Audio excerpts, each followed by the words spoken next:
ಅನ್ನ ಅನ್ನ ಜಾಣ ಅನ್ನ ಅನ್ನ ಜಾಣ ನನ್ನ ಶರ್ಮಾನ ಓ ನನ್ನ ಶರ್ಮಾನ ನನ್ನ ಮಿಲ್ಲಕ್ಕೆ ദിൽ മില്ല ഇതെന്നെ കേട്ടിട്ടാണ് പ്രിയദർശൻ പറഞ്ഞത് നമുക്ക് ഈ ട്യൂൺ നമുക്ക് സിനിമയിൽ എൻ്റെ സിനിമയിൽ കാണാം. ബെച്ചി തിരുമല എന്ന് പറയുന്ന പാട്ടെഴുത്തുകാരൻ ഒരു പാട്ടുകാരൻ കൂടിയാണ്. അദ്ദേഹം നന്നായിട്ട് പാടാൻ കഴിയും. അപ്പോൾ ഞാൻ എന്തെങ്കിലും ഒരു ട്യൂൺ കൊടുക്കുമ്പോൾ അദ്ദേഹം അത് മൂളും. എന്നിട്ട് ആ പാട്ടിൻ്റെ ഏറെ കുറച്ചുകൾ മനസ്സിലാക്കി അതിൻ്റെ ബാലൻസ് മനസ്സിലാക്കും. എനിക്ക് ഹിന്ദി പാട്ടുകളോടാണ് കൂടുതൽ ആഭിമുഖ്യം. അപ്പോൾ കെട്ടിപ്പുണരുന്നു, കെട്ടിപ്പിടിക്കുന്നു എന്നൊക്കെയുള്ള വാക്കുകൾ ടിക് എന്ന് പറയുമ്പോൾ സ്വരം നിന്ന് സ്വരമില്ലല്ലോ. അപ്പം അങ്ങനെയുള്ള വാക്കുകളൊന്നും നോക്കുകയാണ്. Make it very smooth Urdu പോലെ. അതുകൊണ്ടാണ് അദ്ദേഹം മാ വെച്ചെല്ലാം തുടങ്ങിയത്. പൊട്ടിത്തെറിക്കുന്ന വാക്കുകളൊന്നുമില്ല. മഞ്ഞിൽ വിരുന്ന് പറയുന്ന ഈ ഇളം പൂവ് എല്ലാം സോഫ്റ്റ് വേർഡ്സ്. ഫാസിലിനൊപ്പം എന്റെ മാമാട്ടി കുട്ടിയമ്മയ്ക്ക് ആ സിനിമയിലെ ഹിസ്റ്റോറിക്കൽ ആയിട്ടുള്ള ഒരു കാര്യം എന്ന് വെച്ചാൽ KS ചിത്ര എന്ന് പറഞ്ഞ ഒരു സിംഗറുടെ ഏറ്റവും ഹിറ്റായ പാട്ടുകൾ ഉണ്ടായിരുന്നു. അന്ന് ഞാൻ MG രാധാകൃഷ്ണൻ്റെ ഒരു റെക്കോർഡിങ്ങിന് തരങ്കിണി സ്റ്റുഡിയോയിൽ പോയപ്പോൾ രണ്ടുപേരും നന്നായിട്ട് പാടി. ഒന്ന് അരുന്ധതി, മറ്റേത് ചിത്ര എന്ന് പറയുന്ന ഒരു കൊച്ചു പെണ്ണ്. അപ്പോൾ അരുന്ധതി നല്ല വോയിസ് ആണെങ്കിലും പാടുമ്പോൾ ആ നീഡിൽ പോയി ചുമപ്പിലേക്ക് പോയി നിൽക്കും. അതേസമയം ചിത്ര പാടുമ്പോൾ എത്ര വോളിയം ആണെങ്കിലും എത്ര സോഫ്റ്റ് ആണെങ്കിലും നീഡിൽ പോയി ആ സീറോയിൽ പോയി കറക്റ്റായിട്ട് നിൽക്കും. ഞാൻ പറഞ്ഞു നമുക്ക് ആ ചിത്രയെ കൊണ്ട് പഠിക്കാൻ പറ്റുമോ. ഏറ്റവും വലിയൊരു കമന്റ് എന്ന് പറയുന്നത് ദേവരാജൻ മാഷ് പറഞ്ഞതാണ്. ഞാനൊക്കെ ഒരുപാട് പാട്ടുകൾ ചെയ്തിട്ടാണ് എനിക്ക് സംസ്ഥാന പുരസ്കാരം കിട്ടിയത്. ആദ്യത്തെ സിനിമയിൽ തന്നെ സ്റ്റേറ്റ് അവാർഡ് കിട്ടാന്ന് പറഞ്ഞാൽ അതാണ് ടാലന്റ് എന്ന് പറഞ്ഞു കേട്ടിട്ടുണ്ട്. അതൊരു ഭാഗ്യമാണെന്നേ പറയാൻ പറ്റും. മഞ്ഞിൽ വിരിഞ്ഞ പൂക്കൾ സക്സസ് ആയി എങ്കിലും ആ കിട്ടിയ പൈസ എല്ലാം കൊണ്ട് പടയോട്ടം എന്ന് പറഞ്ഞ സിനിമയിൽ കിട്ടും ചെയ്തു. പടയോട്ടം നാച്ചുറലി നല്ല പടമായിരുന്നു. ആവശ്യത്തിന് കളക്ട് ചെയ്തുവെങ്കിലും ബ്രേക്ക് ഈവൺ വന്നുവെങ്കിലും ബാക്കി കയ്യിലൊന്നുമില്ല. വാചാലം എൻ മൗനവും എൻ മൗനവും തേനൂറും സ്വപ്നങ്ങളും പുഷ്പങ്ങളും വാചാലം വാചാലം. അതോടൊപ്പം ശിവമണിയെ കൊണ്ട് ഞാൻ എൻ്റെ പെർക്കഷൻ ഇടിയിച്ചു. Rahman was playing the keyboard for that. Very simple feat. Rahman അന്ന് വെറും 15 വയസ്സുള്ള പയ്യനാണ്. അപ്പോൾ ഇവരെയൊക്കെ ഞാൻ ഉൾപ്പെടുത്തിക്കൊണ്ട് റെക്കോർഡിങ് മദ്രാസിലാണ് നടത്തിയത്. അപ്പോൾ വാചാലം എന്നുള്ള പാട്ടുണ്ടായിരുന്നു. ഏറ്റവും കൂടുതൽ നമ്മൾ പറയേണ്ട സിനിമ മഞ്ഞിൽ വിരിഞ്ഞ പൂക്കൾ. താങ്കളെ സംബന്ധിച്ച് താങ്കളുടെ ലൈഫിലെ ഏറ്റവും വലിയൊരു മൈൽ സ്റ്റോൺ. ആ സിനിമയിലേക്ക് ഫാസിൽ എന്ന് പറഞ്ഞ ഒരു പുതിയ സംവിധായകൻ, താങ്കൾ പുതുമുഖാണ്. നായകനും വില്ലനും നായികയും ഒക്കെ ആദ്യ പുതുമുഖങ്ങളാണ്.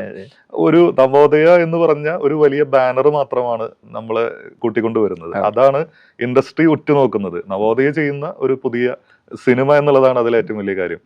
അതിലെ പാട്ടുകൾ ഒരുക്കാനായിട്ട് വരുമ്പോൾ നിലവിൽ മലയാള ഇൻഡസ്ട്രിയിൽ മഞ്ഞിൽ വിരിഞ്ഞ പൂക്കളിലൂടെ താങ്കൾ കൊണ്ടുവന്ന ഒരു സംഗീത ശൈലി അധികം പരിചിതമായിട്ടില്ല.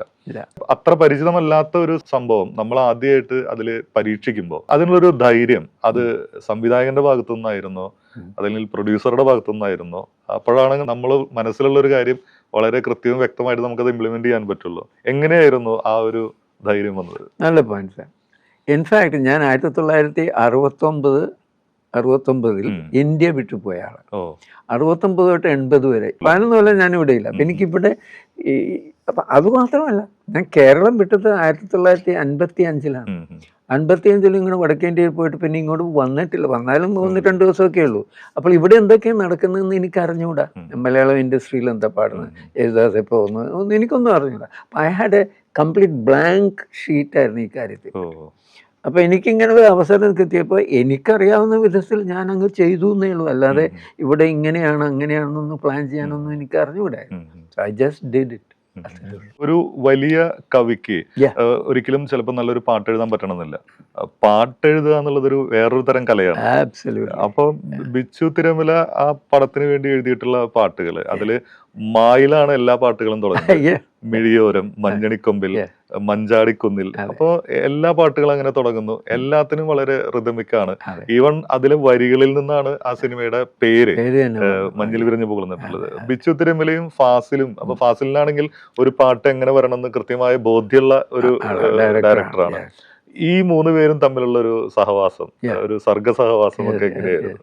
ബെച്ചി തിരുമല എന്ന് പറയുന്ന പാട്ടെഴുത്തുകാരൻ ഒരു പാട്ടുകാരൻ കൂടിയാണ്. അദ്ദേഹത്തിന് നന്നായിട്ട് പാടാൻ കഴിയും. അപ്പോൾ ഞാൻ എന്തെങ്കിലും ഒരു ട്യൂൺ കൊടുക്കുമ്പോൾ അദ്ദേഹം അത് മൂളും. എന്നിട്ട് ആ പാട്ടിൻ്റെ ഏറെ കുറച്ചുകൾ മനസ്സിലാക്കി അതിൻ്റെ ബാലൻസ് മനസ്സിലാക്കും. ഈ ഒന്നാമത്തെ ലൈൻ വന്ന് ഇവിടെ നിൽക്കുന്നു, രണ്ടാമത്തെ ലൈൻ വന്ന് ഈ വളവും തിരിവും കഴിഞ്ഞ് ഇവിടെ നിൽക്കുന്നു എന്നുള്ള ഒരു balancing awareness about A melodic balance. ഇത് അദ്ദേഹത്തിന് നല്ല ഈസി ആയിട്ട് അക്വയർ ചെയ്യാൻ പറ്റി. അപ്പോൾ ഞാനുണ്ടാക്കുന്ന പാട്ടിൻ്റെ അപ്പോൾ ഞാൻ അദ്ദേഹത്തോട് പറഞ്ഞു, എനിക്ക് ഹിന്ദി പാട്ടുകളോടാണ് കൂടുതൽ ആഭിമുഖ്യം. അപ്പോൾ കെട്ടിപ്പുണരുന്നു, കെട്ടിപ്പിടിക്കുന്നു എന്നൊക്കെയുള്ള വാക്കുകൾ ടിക് എന്ന് പറയുമ്പോൾ സ്വരം നിന്നു സ്വരമില്ലല്ലോ. അപ്പം അങ്ങനെയുള്ള വാക്കുകളൊന്നും നോക്കാണ്ട് make it very smooth Urdu പോലെ. അതുകൊണ്ടാണ് അദ്ദേഹം മാ വെച്ചെല്ലാം തുടങ്ങിയത്. പൊട്ടിത്തെറിക്കുന്ന വാക്കുകളൊന്നുമില്ല. മഞ്ഞിൽ വിരുന്ന് പറയുന്ന ഈ ഇളം പൂവ് എല്ലാം സോഫ്റ്റ് വേർഡ്സ്. അപ്പോൾ ദിസ് ഇസ് ദ സ്റ്റോറി. ഇങ്ങനെ ഹാപ്പൻ. ഇങ്ങനെയുള്ള ഒരു നാച്ചുറൽ പോക്കായിരുന്നു. അദ്ദേഹം നല്ലൊരു പാട്ടുകാരൻ, ഞാൻ കൊടുക്കുന്ന സിമ്പിൾ ട്യൂൺ പാടിക്കൊണ്ട് എഴുതി. കഥ എപ്പോഴും മനസ്സിൽ വെച്ചുകൊണ്ട് അദ്ദേഹം പാട്ട് എഴുതാറുണ്ട്.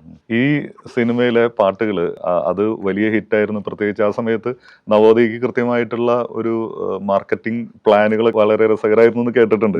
കേരളത്തില് അങ്ങോളം ഇങ്ങോളമുള്ള സൗണ്ടിന്റെ ടീമിന് മുഴുവൻ ഈ ഇതിന്റെ റെക്കോർഡുകൾ കൊടുത്തു. അപ്പൊ അവര് വെറുതെ പാട്ട് വെക്കേണ്ടി വരുന്ന സമയത്ത് പോലും ഇതിലെ പാട്ടുകൾ വെച്ചു. അങ്ങനെ കേരളം മുഴുവൻ ഒരു തരംഗമായി. അതിന് ആദ്യത്തെ സംസ്ഥാന പുരസ്കാരം, മികച്ച സംഗീത സംവിധായകനുള്ള സംസ്ഥാന പുരസ്കാരം താങ്കൾക്ക് ലഭിച്ചു. അതോടൊപ്പം തന്നെ ഏറ്റവും വലിയൊരു കമന്റ് എന്ന് പറയുന്നത് ദേവരാജൻ മാഷ് പറഞ്ഞതാണ്, ഞാനൊക്കെ ഒരുപാട് പാട്ടുകൾ ചെയ്തിട്ടാണ് എനിക്ക് സംസ്ഥാന പുരസ്കാരം കിട്ടിയത്. ആദ്യത്തെ സിനിമയിൽ തന്നെ സ്റ്റേറ്റ് അവാർഡ് കിട്ടാന്ന് പറഞ്ഞാൽ അതാണ് ടാലന്റ് എന്ന് പറഞ്ഞു കേട്ടിട്ടുണ്ട്. അതൊരു ഭാഗ്യമാണെന്ന് പറയാൻ പറ്റും. അതുപോലെ തന്നെ ഇപ്പൊ ഈ അടുത്ത് മഴവിൽ മനോരമയുടെ മ്യൂസിക് അവാർഡില് ഔസേപ്പച്ചൻ അദ്ദേഹം പറഞ്ഞ വാക്കുകള്, ഞാനും വൈഫും കൂടി പോകുമ്പോ ഞങ്ങൾ ഹണിമൂൺ ആഘോഷിക്കുമ്പോ ഈ പാട്ടാണ് വൈഫിനെ ഏറ്റവും ഇഷ്ടപ്പെട്ടത്, മഞ്ഞണിക്കൊമ്പിൽ. അപ്പൊ പിഷാരുടെ സമയത്ത് തമാശക്ക് പറയുന്നുണ്ട്, സാറിന്റെ പാട്ടപ്പോ ഇഷ്ടപ്പെട്ടിട്ടില്ല, ചെറിയ സാറിന്റെ പാട്ടാണ് ഏറ്റവും ഇഷ്ടപ്പെട്ടതെന്നൊക്കെ പറയുന്നുണ്ട്. ഒരു തലമുറയെ അത്രയധികം സ്വാധീനിച്ച പാട്ടുകളായിരുന്നു. പിന്നീട് ഫാസിലിനൊപ്പം എന്റെ മാമാട്ടി കുട്ടിയമ്മയ്ക്ക് ആ സിനിമ ചെയ്യുന്നു. ആ സിനിമയിലെ ഒരു ഹിസ്റ്റോറിക്കൽ ആയിട്ടുള്ള ഒരു കാര്യം എന്ന് വെച്ചാൽ KS ചിത്ര എന്ന് പറഞ്ഞ ഒരു സിംഗറുടെ ഏറ്റവും ഹിറ്റായ പാട്ടുകൾ ഉണ്ടായിരുന്നു. എന്റെ മാമാട്ടി കുട്ടിയമ്മയുടെ അനുഭവങ്ങൾ മഞ്ഞിൽ വിരിഞ്ഞ പൂക്കൾ സക്സസ് ആയി എങ്കിലും ആ കിട്ടിയ പൈസ എല്ലാം കൊണ്ട് പടയോട്ടം എന്ന് പറഞ്ഞ സിനിമയിലേക്ക് കിട്ടും ചെയ്തു. പടയോട്ടം നാച്ചുറലി നല്ല പടമായിരുന്നു, ആവശ്യത്തിന് കളക്ട് ചെയ്തുവെങ്കിലും 70mm സിനിമ എന്നുള്ളത് ആയിരുന്നു, പക്ഷെ അത് വർക്കായില്ല. അതെ, കേരളത്തിൽ അന്ന് 70mm പ്രൊജക്ട് എത്ര സ്ഥലത്തുണ്ടായിരുന്നു? വളരെ പേരുള്ള 4-5 സ്റ്റേറ്റ്, ബാക്കിയെല്ലാം 35mm തന്നെ ആയിട്ട് ഓടിച്ച്. അങ്ങനത്തെ ആ പഠിത്തത്തിൽ ഇവർക്ക് ബ്രേക്ക് ഈവൺ വന്നുവെങ്കിലും ബാക്കി കയ്യിലൊന്നുമില്ല. അപ്പോൾ അത് നിശ്ചയിച്ചു വേറൊരു ചെറിയ സിനിമ എടുക്കാം. അങ്ങനെയാണ് മാമാട്ടിക്കുട്ടിയിലേക്ക്. ഈ പടയോട്ടത്തിൽ സാർ വർക്ക് ചെയ്തിട്ടില്ല? ഞാൻ വർക്ക് ചെയ്തു. ഞാൻ ടൈറ്റിൽ മ്യൂസിക്കും ഒരു ഇന്റർവെൽ മ്യൂസിക്കും ഞാനാണ്. ചെറിയ പടം വീണ്ടും ചെയ്യാം, മഞ്ഞിൽ വിരുന്ന് പോയ ചിലവ് കുറഞ്ഞൊരു പടം. ഓക്കെ, ചിലവ് കുറഞ്ഞ പടം. അപ്പോൾ നവോദയപ്പച്ചൻ ഞാൻ വിളിച്ച് ചോദിച്ചു, നമുക്കേ ഈ പാട്ടൊക്കെ മദ്രാസിൽ പോയി ചെയ്യാൻ പറ്റില്ല, ചെയ്താൽ ഒരുപാട് ചിലവ് കൂടും, നമുക്ക് ഇവിടെയുള്ള പിള്ളേർ വെച്ചിട്ട് വല്ലതും ചെയ്യാൻ പറ്റില്ല. സാധാരണ ആ സമയത്ത് എനിക്ക് തോന്നുന്നു ജാനകമ്മയും സുശീലാമ്മയ്ക്ക് വെച്ചിട്ടാണ് പാട്ടുകൾ വരുന്നത്. അതെ, വരുന്നത്, വേറെ ആരും പാടുന്നില്ല. അപ്പോൾ ആരെ കൊണ്ട് പാടിക്കാൻ പറ്റും? ഞാൻ പറഞ്ഞു, അന്ന് ഞാൻ MG രാധാകൃഷ്ണൻ്റെ ഒരു റെക്കോർഡിങ്ങിന് തരങ്കിണി സ്റ്റുഡിയോയിൽ പോയപ്പോൾ 2 പേരും നന്നായിട്ട് പാടി. ഒന്ന് അരുന്ധതി, മറ്റേത് ചിത്ര എന്ന് പറയുന്ന ഒരു കൊച്ചു പെണ്ണ്. അപ്പോൾ അരുന്ധതി നല്ല വോയിസ് ആണെങ്കിലും പാടുമ്പോൾ ആ നീഡിൽ പോയി ചുമപ്പിലേക്ക് പോയി നിൽക്കും. അപ്പോൾ എൻ്റെ റെക്കോർഡിസ്റ്റ് പറയും, ഒന്ന് മാറി നിന്ന് പാടാൻ പറയും. അങ്ങനെ ഒരു ചെറിയ പ്രോബ്ലം അരുന്ധതിക്കുണ്ടായിരുന്നു. She was a great singer. അതേസമയം ചിത്ര പാടുമ്പോൾ എത്ര വോളിയം ആണെങ്കിലും എത്ര സോഫ്റ്റ് ആണെങ്കിലും നീഡിൽ പോയി ആ സീറോയിൽ പോയി കറക്റ്റായിട്ട് ഞാൻ പറഞ്ഞു, ഞാൻ ഇങ്ങനെ ഒരു കണ്ടുപിടുത്തം നടത്തിയിരുന്നു, പ്രോബബ്ലി നമുക്ക് ആ ചിത്രയെ കൊണ്ട് പാടിക്കാൻ പറ്റുമെന്നത്. അപ്പം അങ്ങനെയാണെങ്കിൽ മ്യൂസീഷ്യൻസൊക്കെ ഇവിടുന്ന് കൊണ്ട് മദ്രാസിൽ നിന്ന് കൊണ്ടുവന്നൊക്കെ ഡബിൾ ചിലവാണ്. 5 സ്റ്റാർ ഹോട്ടൽ, പിന്നെ യാത്ര, പിന്നെ ഡബിൾ പേയ്മെൻറ്റ്. ഞാൻ പറഞ്ഞു, നമുക്കിവിടെ തിരുവനന്തപുരത്ത് കുറേ ആളുകളുണ്ടല്ലോ, നല്ല മ്യൂസീഷ്യൻസ് ഇവിടെയുണ്ട്. പിന്നെ കൊച്ചിയിൽ നിന്ന് വേണമെങ്കിൽ കുറച്ച് പേര് വയലിൻ വേണമെങ്കിൽ കൊച്ചിയിൽ നിന്ന് കൊണ്ടുവരാൻ. അങ്ങനെ ചുരുക്കി പറഞ്ഞാൽ ചിലവ് കുറച്ച് ചെയ്ത പാട്ടുകളാണ് മാമാട്ടിക്കുട്ടിയമ്മയുടെ പാട്ട്. ഫാസിലിന്റെ കരിയറിൽ ഏറ്റവും വലിയ ഹിറ്റുകളൊന്നും മഞ്ഞിൽ വിരിഞ്ഞ പൂക്കളിന് ശേഷം കുറച്ച് സിനിമകൾ ഇപ്പൊ ധന്യ പോലത്തെ സിനിമകൾ ഉണ്ടായിരുന്നു, അതെ. പക്ഷെ അതൊന്നും വേണ്ടത്ര പൊട്ടിപ്പോയി. ഓടിയില്ല, പൊട്ടിപ്പോയി. Yes, yes. അതിനുശേഷം ഒരു വലിയ ഹിറ്റ് അദ്ദേഹത്തിനും കിട്ടുന്നത് മാമ്പട്ടി കുട്ടിയമ്മയാണ്. കുട്ടിയമ്മ. അതിലെ 4 പാട്ടുകളും ഹിറ്റായിരുന്നു. അതെ. ആളൊരുങ്ങി അരങ്ങൊരുങ്ങി ചിത്രയുടെ കരിയറിലെ വലിയ ഹിറ്റായിരുന്നു. മൗനങ്ങളെ മൗനങ്ങളെ ചാഞ്ചാടുവിൻ എന്ന് പറഞ്ഞ സോങ്.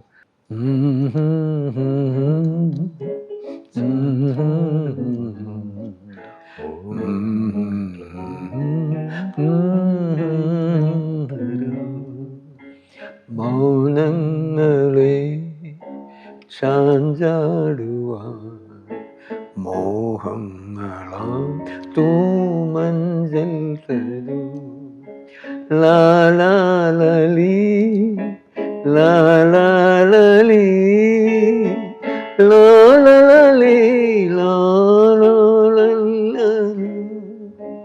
മൗനങ്ങളെ അത് കഴിയുമ്പോ ഓഹോ ഓ ഓ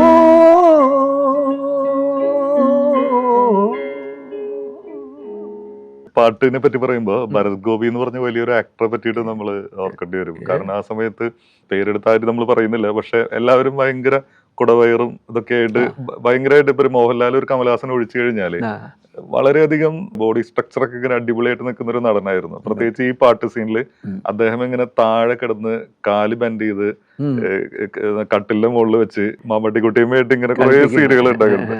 അങ്ങനെയൊക്കെ നിൽക്കുന്ന ഒരു പൊസിഷൻസ് ഒന്നും പലർക്കും ആ സമയത്ത് അപ്രാപ്യമായിരുന്നു. വളരെ രസമായിട്ട് അദ്ദേഹം ആ ഗാനരംഗങ്ങളിലൊക്കെ അഭിനയിച്ചിട്ടുണ്ട്. പിന്നെ ഈ സിനിമ കഴിയുമ്പോഴേക്കും മാമ്പട്ടിക്കുട്ടിയമ്മ ബേബി ശാലിനി ഒരു തരംഗമാവുന്നു, ഹെയർ കട്ട് ഒരു തരംഗമാവുന്നു, എല്ലായിടത്തും ചെറിയ കുട്ടികൾ മുഴുവൻ ബേബി ശാലിനിയുടെ കട്ടിലേക്ക് വരുന്നു. ആ സമയത്ത് പശ്ചാത്തല സംഗീതം സാറ് കുറെ സിനിമകളിൽ ചെയ്തിട്ടുണ്ടായിരിക്കില്ല. പശ്ചാത്തല സംഗീതത്തിന് പിന്നീട് ഒരു കുറച്ച് വർഷങ്ങൾക്ക് ശേഷം കഴകം എന്ന് പറഞ്ഞ ഒരു സിനിമയിൽ സ്റ്റേറ്റ് അവാർഡും കിട്ടിയിട്ടുണ്ടായിരുന്നു. ഈ പാട്ടുകൾ ചെയ്യുന്നതും പശ്ചാത്തല സംഗീതം ചെയ്യുന്നതും അത് രണ്ടും ഡിഫറെന്റ് ആയിട്ടുള്ള രണ്ട് ഏരിയകളല്ലേ? ഈ പശ്ചാത്തല സംഗീതം എന്ന് പറയുന്നത് ആക്ച്വലി മോർ ഡിഫിക്കൽട്ട്. നമുക്കൊരു പാട്ടുണ്ടാക്കി കൊടുക്കാനും റെക്കോർഡ് ചെയ്യാൻ ഈസിയാണ്. പശ്ചാത്തല സംഗീതം വരുമ്പോൾ ഓരോ പടം ഒരു സീക്വൻസ്. അപ്പോൾ ഞാൻ ഉദാഹരണം പറയാണ്, ഒരു ത്രില്ലിങ് മൊമെൻ്റ് ആണ്. ഒരാളെ കത്തി കൊണ്ട് കുത്താൻ പോവുകയാണെന്നിരിക്കട്ടെ. അപ്പോൾ ആ ഷോട്ട് എടുക്കുന്നത് ആദ്യം കത്തി എടുക്കുമ്പോൾ നമ്മൾ ഒരു മ്യൂസിക് തുടങ്ങും. കത്തി എടുത്ത് ഇയാളുടെ കൈ മുന്നോട്ട് നീങ്ങുമ്പോൾ കുറേ സെക്കൻഡ്സ് ആകും. പിന്നെ അത് കഴിഞ്ഞ് പിന്നെ കാണിക്കുന്ന ഈ കുത്തു കൊള്ളാൻ പോകുന്ന ആളുടെ മുതുകാണ്. അവിടെ വരുമ്പോൾ ഒന്ന് മാറ്റണം ടോൺ. അത് കഴിഞ്ഞ് ഇയാൾ കത്തി പൊക്കുമ്പോൾ ഇത് കൂടണം, എന്നിട്ട് കുത്തുമ്പോൾ വേറൊരു സ്ഥലം. ഇങ്ങനെ ഓരോ ചേഞ്ചും നമുക്ക് മ്യൂസിക്കിൽ കൂടി കൊണ്ടുവരണമെങ്കിൽ എത്ര സെക്കൻഡ് അത്ര പ്രിസൈസ് ആയിട്ട് മനസ്സിലാക്കി അതിനനുസരിച്ച് മ്യൂസിക് വീട്ടിൽ പോയി എഴുതി കുത്തി കൊണ്ടുവന്ന് ഇൻസ്ട്രുമെൻ്റുകാരെ കൊണ്ട് വായിപ്പിച്ച് ഫിലിം ഇട്ട് ഇവരെ കൊണ്ട് രണ്ടുപേരും അതിടുമ്പോൾ ഇവരെ കൊണ്ട് വായിപ്പിച്ച് കറക്റ്റ് ആക്കിയിട്ടാണ് ടേക്ക് ഇടുന്നത്. അതാണ് യഥാർത്ഥ റീ റെക്കോർഡിങ് ടെക്നീക്ക്. പക്ഷെ അതൊക്കെ നമ്മളിവിടെ വളരെ സിംപ്ലിഫൈ ചെയ്ത് എടാ കത്തിയെടുക്കുമ്പോൾ നീ അവിടെ ചെണ്ട പരിപാടി കഴിഞ്ഞു അതിനിങ്ങനെ അങ്ങനെ പലരെ കൊണ്ടും പലതൊക്കെ ചെയ്യിക്കുന്ന ഒരു പ്രവണത വന്നത് സിംപ്ലിഫൈഡ് ആയിട്ട് ചെയ്തിട്ടുണ്ട്. എന്നെ സംബന്ധിച്ചിടത്തോളം ഞാൻ നൗഷാദ് സാഹിബിനോടുകൂടി മറ്റേ ശൈലിയിലാണ് ചെയ്ത് പഠിച്ചിട്ടുള്ളത്. അപ്പോൾ ഞാനിത് ചെയ്യുമ്പോൾ സമയമെടുക്കും. അപ്പോൾ പ്രൊഡ്യൂസറിന് അത് വലിയ ഇൻട്രസ്റ്റ് ഉള്ള കാര്യമല്ല, സമയമെടുക്കും തോറും. അപ്പോൾ എന്നെ കൊണ്ട് അധികം ഈ പരിപാടി ചെയ്യിച്ചിട്ടില്ല, ഏത് റീ റെക്കോർഡിങ് ചെയ്തിട്ടില്ല. പിന്നെ ഈ പറയുന്ന കഴകത്തിലും അപരാഹനം എന്നുള്ള സിനിമയുണ്ട്, അവരാണ് പറയത്തൊക്കെ വലിയ അങ്ങേറ്റത്ത് ഇമോഷണലി സ്ട്രൈക്കിംഗ് സീക്വൻസ് ഒന്നുമില്ല. അല്ലെങ്കിൽ ഒരാൾ നടന്നു പോകുമ്പോൾ ഒരു സിത്താർ പീസ് കൊടുക്കും, അല്ലെങ്കിൽ ശ്രീകൃഷ്ണനെ കാണുമ്പോൾ ഒരു ഫ്ലൂട്ട് വായിപ്പിക്കും, ഇത്രയൊക്കെ ഉള്ളു. പിന്നെ ഇടയ്ക്കാച്ചൻ്റെയൊക്കെ കഴകം എന്ന് പറഞ്ഞ സിനിമയിൽ ഒരു അമ്പലത്തിൻ്റെ ബാക്ക്ഗ്രൗണ്ടിലാണ് മുഴുവൻ. അപ്പോൾ അതുപോലെയുള്ള ഇൻസ്ട്രുമെൻറ്റ്സ് ഉപയോഗിച്ചൊന്നുമില്ല. അതൊരു വലിയ എന്താ പറയുക മലമറിക്കുന്ന ഏർപ്പാടൊന്നും ആയിരുന്നില്ല. കഴകം എന്നുള്ള സിനിമ ഇത് നമ്മൾ നേരത്തെ പറഞ്ഞ പോലെ തന്നെ നമുക്ക് പരിചിതമായിട്ടുള്ള ഒരു അന്തരീക്ഷമൊന്നും ആയിരുന്നില്ല. പക്ഷെ എന്നിട്ടും താങ്കൾ അതിന് വളരെ മനോഹരമായ പശ്ചാത്തല സംഗീതം പകർന്നു. അതേസമയം തന്നെ ആ വർഷം ആ സിനിമയ്ക്ക് അവാർഡ് കിട്ടുന്നു. അതിന്റെ ഓപ്പോസിറ്റ് ഉണ്ടായിരുന്നത് വളരെ ഹെവി ആയിട്ടുള്ള ഒരു സിനിമയായിരുന്നു, കാലാപാനിയായിരുന്നു. ഇളയരാജ അന്ന് ഒരുപാട് വിവാദങ്ങൾ ഉണ്ടായിരുന്നു. കാരണം എല്ലാവരും പ്രതീക്ഷിച്ചിട്ടുണ്ടായിരുന്നത് ഇതൊരു വലിയ മൂവി ഇളയരാജയായിരുന്നു അതിന്റെ സംഗീതം ചെയ്തിട്ടുണ്ടായിരുന്നത്, പശ്ചാത്തല സംഗീതം അദ്ദേഹമായിരുന്നു. പക്ഷെ ഈ സിനിമയ്ക്ക് ഒരുപാട് അവാർഡുകൾ കിട്ടിയിട്ടുണ്ടായിരുന്നു. സിനിമ എന്ന് പറയുന്നത് അതിലെ സംഗീതത്തിന്റെ ഒരു ഹെവി ആയിട്ടുള്ള ഒരു കുറെ ഇൻസ്ട്രുമെന്റുകളോ അല്ലെങ്കിൽ അതുപോലെയുള്ള കാര്യങ്ങളോ അല്ല. താങ്കൾ പറയുന്ന പോലെ തന്നെ ആ സിനിമ ആവശ്യപ്പെടുന്ന ഒരു അപ്ലൈഡ് ആർട്ടായിട്ടുള്ള ഒരു സിനിമ ആവശ്യപ്പെടുന്ന ഒരു സംഗീതം തന്നെയാണെന്നുള്ള ഒരു ബോധ്യം എപ്പോഴും ഉണ്ടെന്ന് തോന്നുന്നു. അനുയോജ്യം. അതുപോലെ തന്നെ ഇപ്പോ ആദ്യകാലത്താണെങ്കിലും പിന്നീട് തുറന്നാണെങ്കിലും ഒരുപാട് വലിയ പ്രതിഭകള് അവരുടെ ഒപ്പം പ്രവർത്തിച്ചിട്ടുണ്ട്. നൗഷാദ് സാറിന്റെ പറഞ്ഞു. അതുപോലെ തന്നെ നമ്മുടെ സമകാലികരായിട്ടുള്ള ആൾക്കാർക്ക് വേണ്ടിയിട്ട് ഇപ്പോ താങ്കളെ സംബന്ധിച്ച് ഇപ്പൊ പഴയ തലമുറയിലെ സംഗീത സംവിധായകര് ഈണം മാത്രം പകരുന്നവരുണ്ട്, ഓർക്കസ്ട്രേഷൻ ചെയ്യുന്നവര് കുറവാണ്, അതിൽ നിന്ന് കണ്ടക്ട് ചെയ്യുന്നവര് അതിലും കുറവാണ്. അപ്പോൾ താങ്കളെ സംബന്ധിച്ച് ഇത് മൂന്നും ചെയ്യുന്നതുകൊണ്ട് ഇപ്പൊ ഈവൻ MG രാധാകൃഷ്ണൻ അദ്ദേഹത്തിന് വേണ്ടിയിട്ട് ഞാൻ ഏകനാട് എന്നുള്ള സിനിമയിൽ വർക്ക് ചെയ്തിട്ടുണ്ട്. ഓർക്കസ്ട്ര കണ്ടക്ട് ചെയ്യാനായിരുന്നു. അതെ, ഞാൻ ഓർക്കസ്ട്രേറ്റ് ചെയ്തൊരു പാട്ടാണ് രജനി പറയൂ എന്നുള്ള പാട്ട്. അതില് വരികൾ എഴുതിയിട്ടുണ്ടായിരുന്നത് സത്യനന്ദിക്കാട്.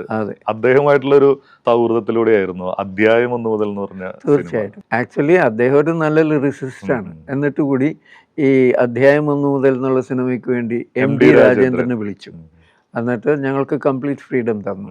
അതിലെ പാട്ടുകള് ഇറങ്ങിയ സമയത്ത് ഇല്ലില്ലങ്കാവിലായിരുന്നു വലിയ ഹിറ്റ്. പക്ഷെ അതിന്റെ അകത്ത് അക്കുത്തിക്കുത്താണ് വരുമ്പോഴത്തേന്ന് കൊച്ചങ്ങളൊരു പാട്ടുണ്ട്. അതെ അതെ, അത് ഉഗ്രൻ പാട്ടാണ്. അത് പ്രത്യേകിച്ച് ഇപ്പൊ സാർ അത് കണ്ടക്ട് ചെയ്യുന്ന വേണ്ടി കണ്ടക്ട് ചെയ്ത വിഷ്വലൊക്കെ വന്നപ്പോ അത് ഭയങ്കരമായിട്ട് റീൽസിലും എല്ലാത്തിലും ഹിറ്റായി മാറിയിട്ടുണ്ടായിരുന്നു.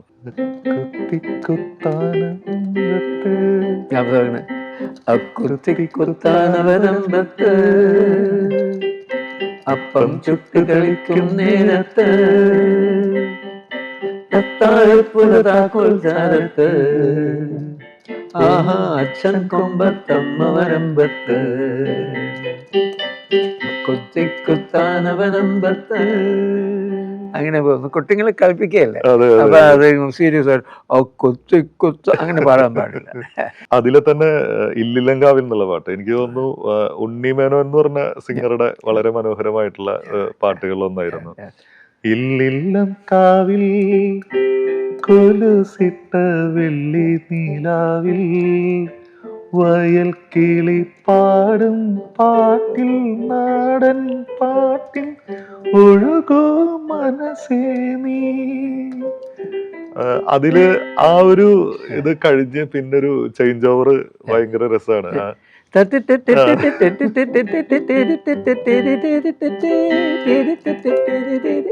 അതൊരു തിരുവാതിരക്കളിയുടെ ഒരു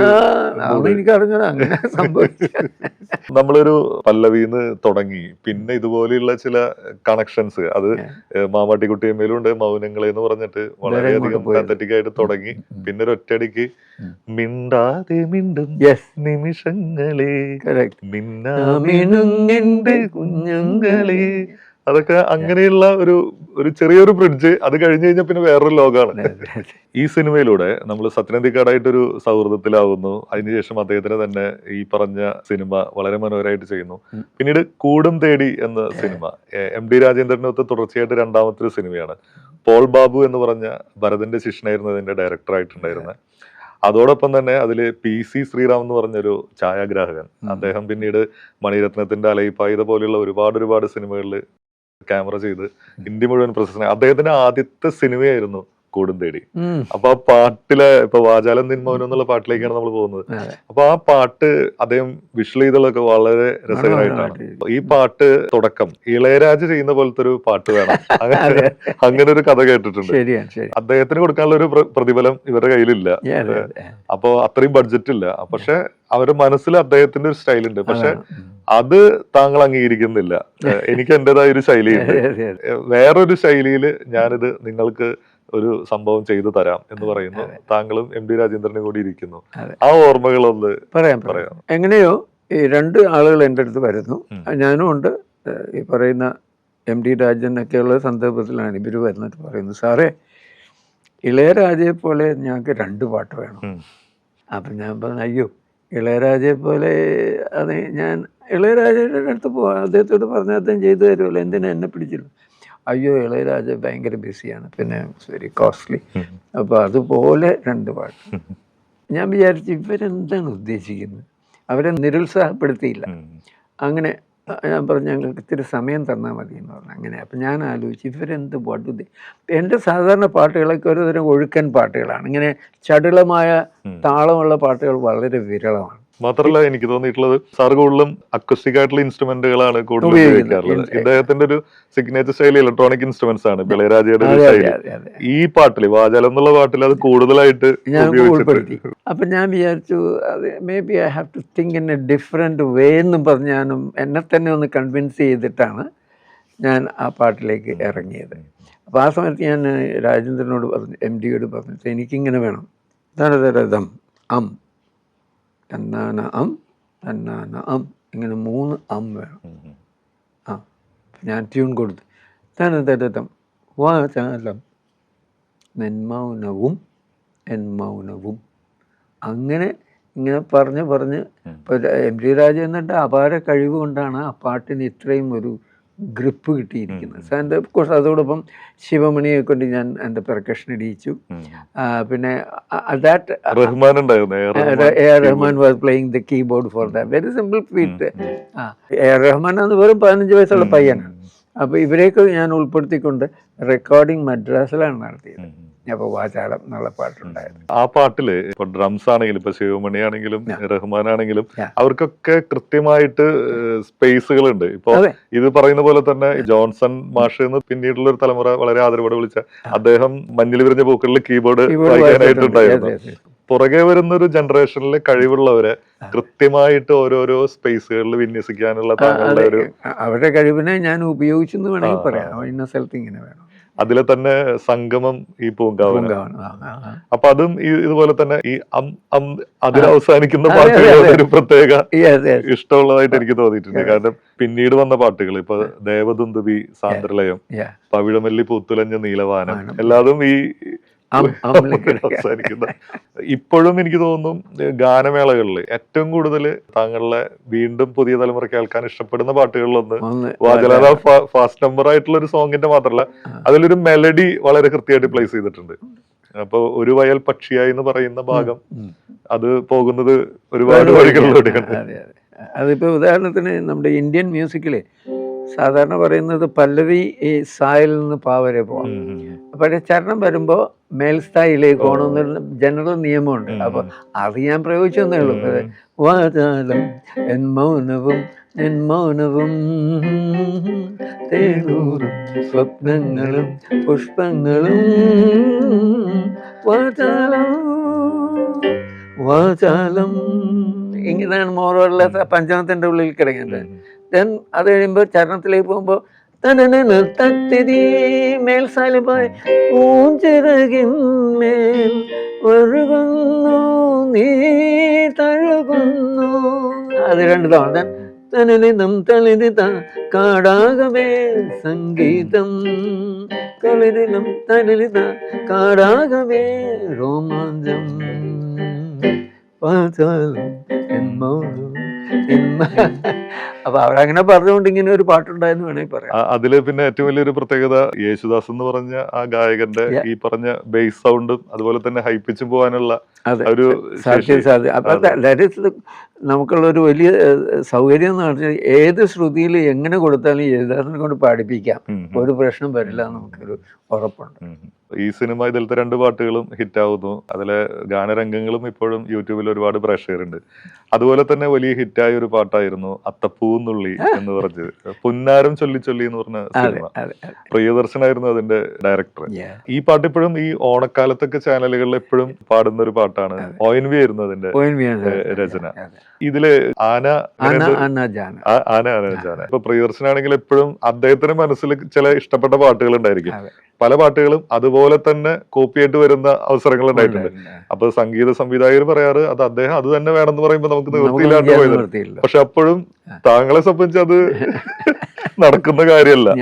ആ പാട്ട് കേൾക്കുമ്പോ ആ രാഗത്തിലുള്ള ചിലപ്പോ ആ താളത്തിലുള്ള ഒരു പാട്ട് നമ്മുടെ മനസ്സിൽ ഉത്ഭവിച്ചേക്കാം. അതേ എനിക്ക് തരാൻ പറ്റുള്ളൂ, അല്ലെ? Actually what happened in this case was, ഞാൻ പറഞ്ഞില്ലേ ഗോവാണി എന്ന് പറഞ്ഞ അദ്ദേഹം എന്നെ കൊണ്ട് 8 പാട്ടുണ്ടാക്കി. അതിലൊരു പാട്ടായിരുന്നു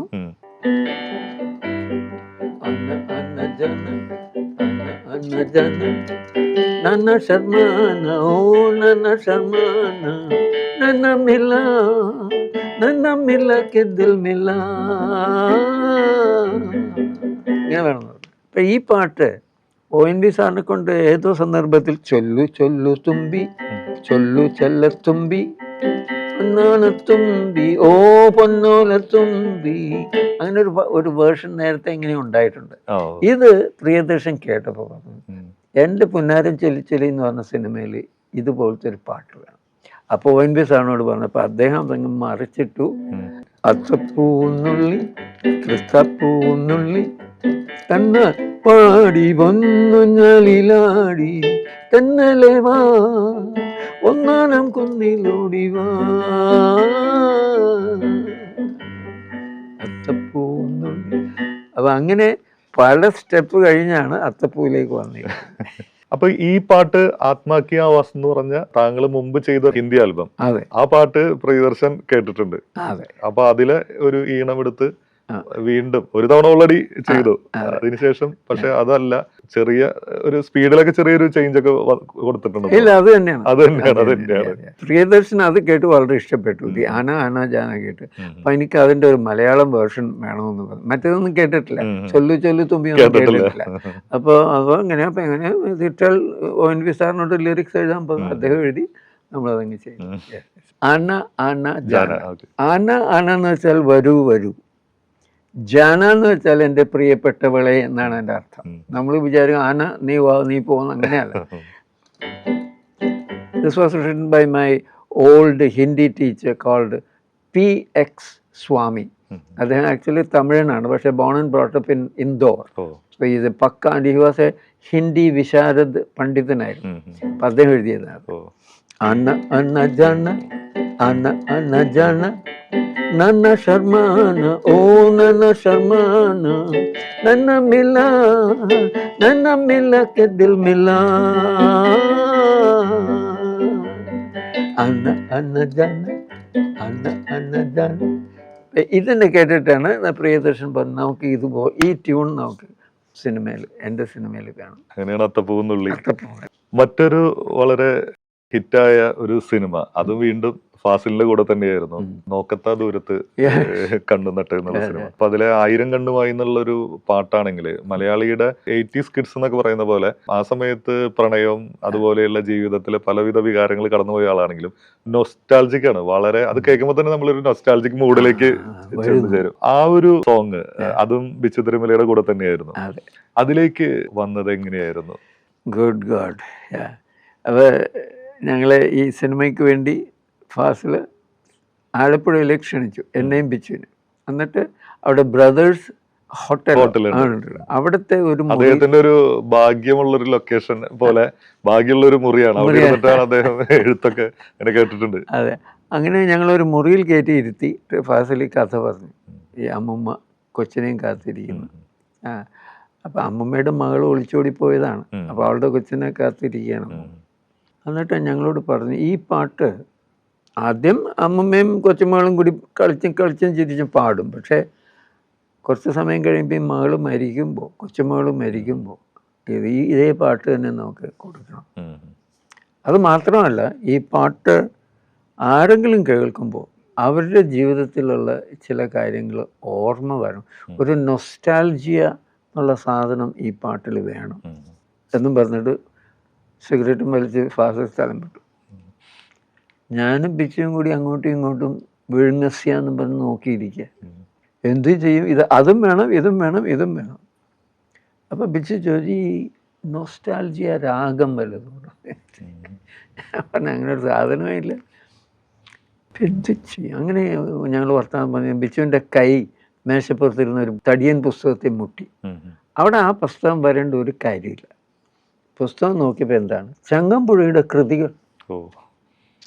കള്ളിൻ്റെ മണവും സിഗരറ്റിൻ്റെ മണമുള്ള മുറിയിൽ ചങ്ങമ്പുഴയുടെ കൃതികൾ അവിടെ ഇരിക്കുന്നു.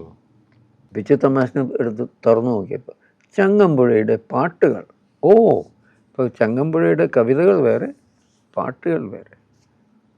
ഇതിൻ്റെ അകത്ത് വല്ലതും കണ്ടേക്കാമെന്ന് ബിച്ചു പറഞ്ഞു. നോക്കിയപ്പോഴുണ്ടോ ഒരു പാട്ടിരിക്കുന്നു, ശ്യാമളേ ശ്യാമളേ സംതിങ് സംതിങ് ശ്യാമളേ. ബിച്ചുവിൻ്റെ ഇവിടെ ശ്യാമളയുമായിട്ടെന്തോ ഒരു നൊസ്റ്റാൾജിയ ഉണ്ടാകാൻ സാധ്യതയുണ്ട്. നമുക്ക് ഇവൻ്റെ പുറകെ അങ്ങ് പോയാലോ? ഞാൻ പറഞ്ഞു പോവാം. അപ്പം ബിച്ചു തന്നെ ഒന്ന് മൂളി, ശ്യാമലേ ശ്യാമലേ തനനാനേ ശ്യാമലേ. That sounds good. നമുക്ക് ഇതിൻ്റെ പുറകെ അപ്പോൾ ബിജു പറഞ്ഞു ശ്യാമളേനെ നമുക്ക് വേണ്ട, നമുക്ക് കഥയിലേക്ക് വരാം. അമ്മുമ്മ കാത്തിരിക്കുകയല്ലേ. അപ്പോൾ 1000 കണ്ണുമുകൾ കാത്തിരുന്നു നിന്നെ ഞാൻ, എന്നിൽ നിന്നും പറന്നകന്നൊരു പൈങ്കിളി മലർത്തേൻകിളി. അതിൻ്റെ പുറകെ ഞങ്ങൾ രണ്ടുപേരും കൂടി അങ്ങ് പോയതാണ് 1000 കണ്ണ്. ആദ്യം ഈ സിനിമയുടെ പേര് ഇപ്പൊ മഞ്ഞിൽ വിരിഞ്ഞ പൂക്കള് പാട്ട് എഴുതിയ വരിയിൽ നിന്നാണ് പിടിച്ചതെന്ന് കേട്ടിട്ടുണ്ട്. പിന്നീട് ഈ ഔസേപ്പച്ചന്റെ ഒരു പടം ഉണ്ണികളെ ഒരു കഥ പറയാം, ആദ്യം പാട്ട് എഴുതി അതിൽ നിന്നാണ് പടത്തിന്റെ പേരിട്ട് നീട്ടുന്നത്. ഇത് നോക്കത്ത ദൂരത്ത് കണ്ടുനിന്നിട്ട് ഈ 1000 കണ്ണുമായി എഴുതിയതിനു ശേഷമാണ് പേരിട്ടുണ്ടായിരുന്നത്. അങ്ങനെ വല്ല ഓർമ്മകൾ?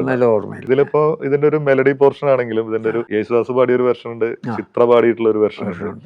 ഈ പാട്ട് പിന്നീട് ഒരു വിദേശത്തുള്ള ഒരാള്, ഒരു ഫോറിനർ ഈ പാട്ട് പാടിയിട്ടുണ്ടായിരുന്നു.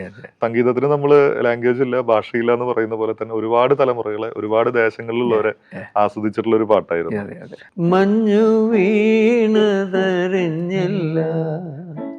പൈങ്കിളി മലർത്തേൻകിളി, വെയിൽ വന്നു പോയതറിഞ്ഞില്ല പൈങ്കിളി മലർത്തേൻകിളി. മഞ്ഞു വീണതറിഞ്ഞില്ല, വെയിൽ വന്നു പോയതറിഞ്ഞില്ല.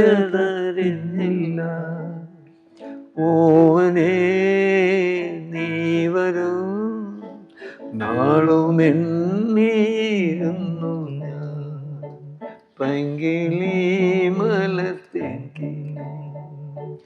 വന്നു നീ വന്നു നിന്നു നീ എൻ്റെ മന്ദമന്ദാരമേ,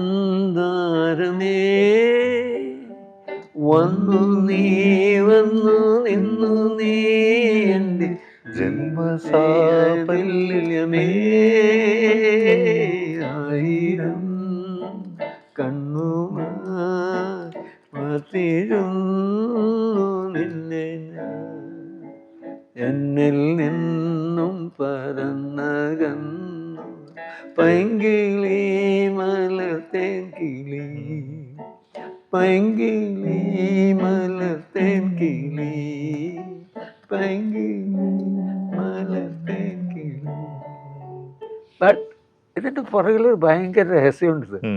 ഞങ്ങളാരും മനസ്സിലാക്കാഞ്ഞ ഒരു പിന്നീട് മനസ്സിലായ ഒരു രഹസ്യം.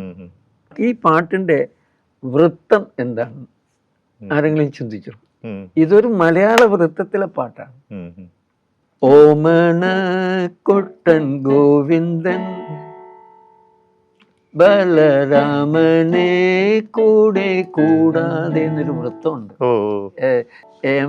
രാജരാജ വർമ്മ എഴുതിയ വൃത്തപുസ്തകത്തിലെ ഓമനക്കുട്ടൻ ഗോവിന്ദൻ ബലരാമനെ കൂടെ കൂടാതെ എന്നുള്ള ആ വൃത്തമാണ് എല്ലാ മലയാളികളുടെ മനസ്സിന്റെ അടിയിലുള്ള ഒരു വൃത്തമാണ്.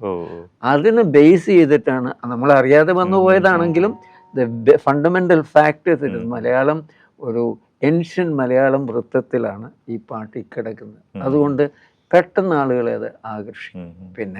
പിന്നെ കഥയും പിന്നെ മറ്റു കാര്യങ്ങളൊക്കെ അതിന് ഹെൽപ്പ് ചെയ്യും. ഇതില് ഏതാണ്ട് ഇത് ചായയില്ലേ, ഇത് രാഗമായതുകൊണ്ടാവാം വളരെ ഫേമസ് ആയിട്ട് ഒരു ഭക്തിഗാനം പിന്നീട് ഇറങ്ങിയിട്ടുണ്ടായിരുന്നു. ഏതാണ്? തിരുനാമ കീർത്തനം പാടുവാനല്ലെങ്കിൽ ഭാവെനിക്കെന്തിനു നാഥാ. ഏതാണ്ടൊരു സിമിലാരിറ്റി ഉണ്ട്.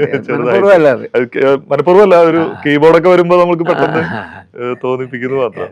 ആ സിനിമയിലെ തന്നെ മറ്റൊരു സോങ് കിളിയേ കിളിയേ മൊഴിയേ ശിശിരങ്ങളി വഴിയേ, അതും വളരെ മനോഹരമായിട്ടുള്ളൊരു പാട്ടാണ്. അതിന്റെ തുടക്കത്തില് ആ ക്രിസ്മസ് മൂഡ്, ആരാധന എന്ന് പറഞ്ഞിട്ട്. അതെ അതെ അതെ ആരാധന. അത് ഞാൻ മനഃപൂർവ്വം ഒരു യൂറോപ്യൻ ക്രിസ്മസ് സോങ്ങിൽ നിന്ന് തുടങ്ങിയിരിക്കുകയാണ്. Original ഇങ്ങനെയാണത്. Oh holy night, the stars are brightly shining, it is the night of the dear Savior's birth. ഇങ്ങനെ ഒരു പാട്ടാണ്. അതിൻ്റെ അകത്തൊരു സൈഡ് ലാ ലീ ലീ ലീ, Oh, hear the angel voices, Ana, Ana, ni, ni, ni, when Christ was born. Ana, forgot. Na, na, na, na, ഇതിനാണ് ബിച്ചുവിനെ കൊണ്ട് എഴുതിയത്. ആരാധന നിശാ സംഗീതമേള വരൂ വരൂ ദേവൻ പിറന്നിതാ തൊഴാം തൊഴാം നാഥൻ പിറന്നിതാ. ഇവിടം വരെ ഒറിജിനൽ സാധനം. അത് കഴിയുമ്പോ ഇനി നമ്മൾ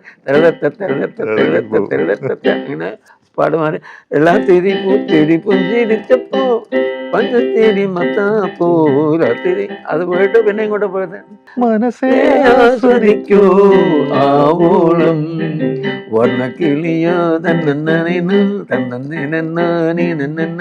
കണ്ണാടി തല്ലിന്റെ തന്നിക്കറിയോ ഉള്ളിന്റെ ഉള്ളിലിട്ടാരോ കത്തിച്ച മഴപ്പഴക്കോതൽ പുലിയോളം നാത്തിരി പുത്തിരി പുഞ്ചിരിച്ചപ്പോ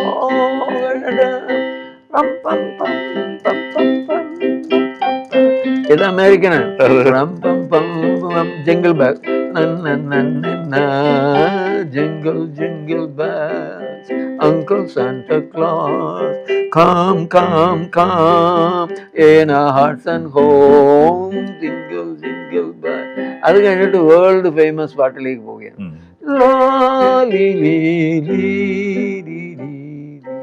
അതെ Silent night, holy night. ഇതിനെ തന്നെ ബിച്ചു ശാന്തമാ യാമിനി